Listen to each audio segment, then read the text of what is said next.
بسم اللہ الرحمن الرحیم۔ یا ایہا الذین آمنو، اے ایمان والو۔ مفسرین نے اس آیت کی شان نزول سے متعلق مختلف روایات ذکر کی ہیں۔ ان میں سے دو روایات یہ ہیں۔ نمبر 1، جب سرکار دو عالم صلی اللہ تعالیٰ علیہ وآلہ وسلم نے حضرت زینب رضی اللہ تعالیٰ عنہ سے نکاح کیا اور ولیمے کی عام دعوت فرمائی تو لوگ جماعت کی صورت میں آتے اور کھانے سے فارغ ہو کر چلے جاتے تھے۔ آخر میں 3 صاحب ایسے تھے جو کھانے سے فارغ ہو کر بیٹھے رہ گئے اور انہوں نے گفتگو کا طویل سلسلہ شروع کر دیا اور بہت دیر تک ٹھہرے رہے۔ مکان تنگ تھا تو اس سے گھر والوں کو تکلیف ہوئی اور حرج واقع ہوا کہ وہ ان کی وجہ سے اپنا کام کاج کچھ نہ کر سکے۔ رسول کریم رؤوف رحیم اٹھے اور ازواج مطہرات رضی اللہ تعالیٰ عنہ کے حجروں میں تشریف لے گئے اور جب دورہ فرما کر تشریف لائے تو اس وقت تک یہ لوگ اپنی باتوں میں لگے ہوئے تھے۔ حضور اکرم صلی اللہ تعالیٰ علیہ وآلہ وسلم پھر واپس ہو گئے تو یہ دیکھ کر وہ لوگ روانہ ہوئے۔ تب حضور اقدس صلی اللہ تعالیٰ علیہ وسلم دولت سرائے میں داخل ہوئے اور دروازے پر پردہ ڈال دیا۔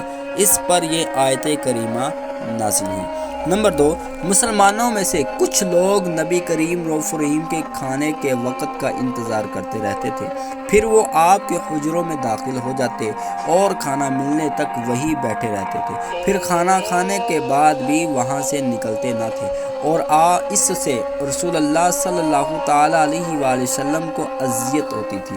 اس پر یہ آیت کریمہ نازل ہوئی۔ اس کا خلاصہ یہ ہے کہ اے ایمان والو، میرے حبیب صلی اللہ تعالیٰ علیہ وآلہ وسلم کے گھروں میں یوں ہی حاضر نہ ہو جاؤ، بلکہ جب اجازت ملے، جیسے کھانے کے لیے بلایا جائے یا اس وقت جب میرے پیارے نبی صلی اللہ تعالیٰ علیہ وآلہ وسلم کسی کو حکم دے تو حاضر ہوا کرو، اور یوں بھی نہ ہو کہ خود ہی میرے حبیب صلی اللہ تعالیٰ علیہ وآلہ وسلم کے گھر میں بیٹھ کر کھانا پکنے کا انتظار کرتے رہو۔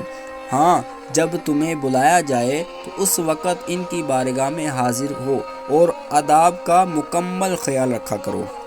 ان کے مقدس گھر میں داخل ہو جاؤ، پھر جب کھانا کھا کر فارغ ہو جاؤ تو وہاں سے چلتے جاؤ، اور یہ نہ ہو کہ وہاں بیٹھ کر باتوں سے دل بہلاتے رہو، کیونکہ تمہارا یہ عمل اہل خانہ کی تکلیف اور ان کے حرج کا باعث ہے۔ بے شک تمہارا یہ عمل گھر کی تنگی وغیرہ کی وجہ سے میرے پیارے حبیب صلی اللہ تعالیٰ علیہ وآلہ وسلم کو ایذا دیتا تھا، لیکن وہ تمہارا لحاظ فرماتے تھے اور تم سے چلے جانے کے لیے نہیں فرماتے تھے، لیکن اللہ تعالیٰ حق بیان فرمانے کو ترک نہیں فرماتا۔ اللہ تعالیٰ نے اپنے پیارے حبیب صلی اللہ تعالیٰ علیہ وآلہ وسلم کی بارگاہ میں حاضری کے آداب خود بیان فرمائے۔ اس سے معلوم ہوا کہ اللہ تعالیٰ کی بارگاہ میں جو مقام حضور کو نور شافی امور کو حاصل ہے وہ مخلوق میں سے کسی اور کو حاصل نہیں۔